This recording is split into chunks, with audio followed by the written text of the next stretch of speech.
Hello, જય શ્રી કૃષ્ણ બધાને. કેમ છો બધા? બધા મજામાં હશો અને તમારા બધાનું સ્વાગત છે મારી ચેનલમાં.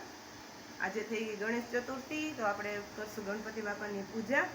અને આજે તો ઘરે ઘરે શેરીએ ગલીએ ગણપતિ બાપાની પૂજા થશે. અને હવે 9 દિવસ સુધી ગણપતિ બાપા રહેશે, 11 દિવસ સુધી. કોઈ 5 દિવસ રાખે, કોઈ 9 દિવસ રાખે. અને હવે તો ઘરે ઘરે પણ બધા પધરાવે છે. આપણે ગણપતિ બાપા પધરાવ્યા નથી, પણ આપણા જે રોજ ઘરના ગણપતિ હોય એની પૂજા આપણે કરશું. તો ચાલો પહેલા આપણે ઠાકોરજીના દર્શન કરીએ.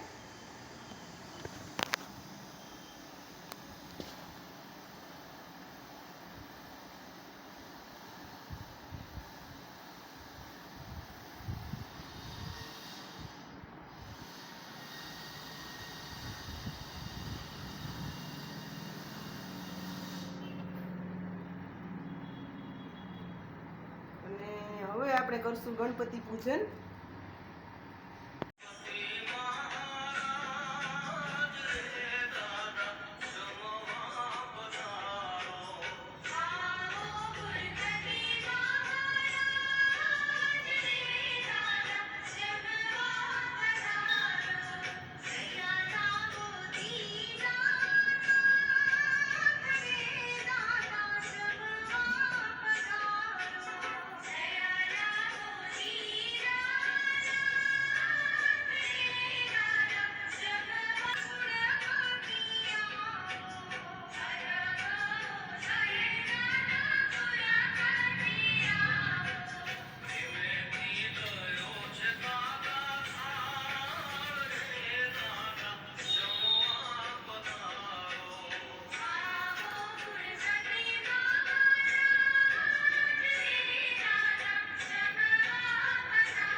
આવો આવો આવતા હાલો આવી જાવ તો ફોટો આરતીમાં.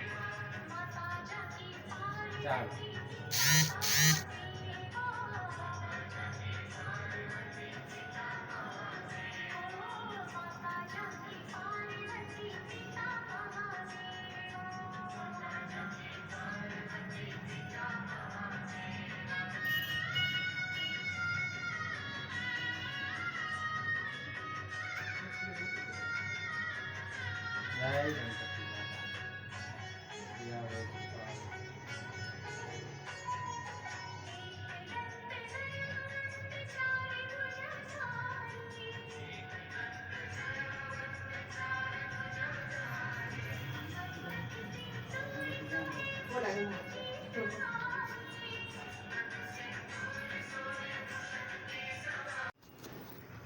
તો આજે તો છે સામા પાંચમ, ઋષિ પાંચમ પણ કહેવાય અને સામા પાંચમ પણ કહેવાય.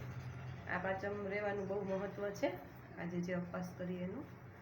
અને આજે બધા છે ને તીર્થ સ્નાન કરવા જાય, એટલે કે જો તમારી કઈ નજીકમાં નદી હોય અથવા મંદિર ને એવું હોય તો ત્યાં બધા સ્નાન કરવા માટે જાય. એ તીર્થ જ ગણાય અને એનું કંઈ બહુ મહત્વ છે.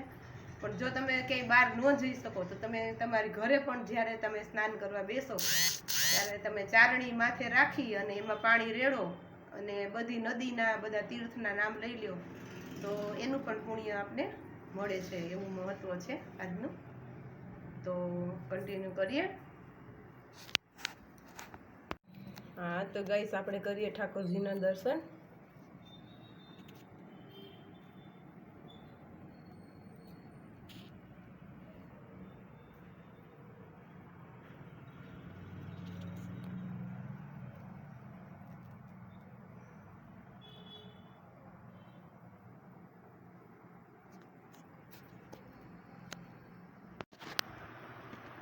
હાલો બધા જમવા. આજે તો ફરાળ કરવાનું છે, ઋષિ પાંચમ છે તો આજે બનાવી છે પૂરી, તાંબાની ખીર, કારણ કે આજે સામાનું જ મહત્વ છે.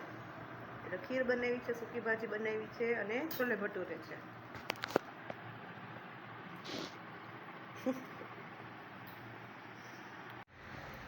તો ગાઈસ તમે જોઈ શકો છો અત્યારે આપણે બનાવી છે ફરાળી ખીચડી સામાની, અને આમાં શેકાઈ રહ્યા છે ઓળા, કારણ કે આજે તો બધા પાંચમ રહ્યા છે એટલે ફરાળ જ કરવાનું છે અત્યારે.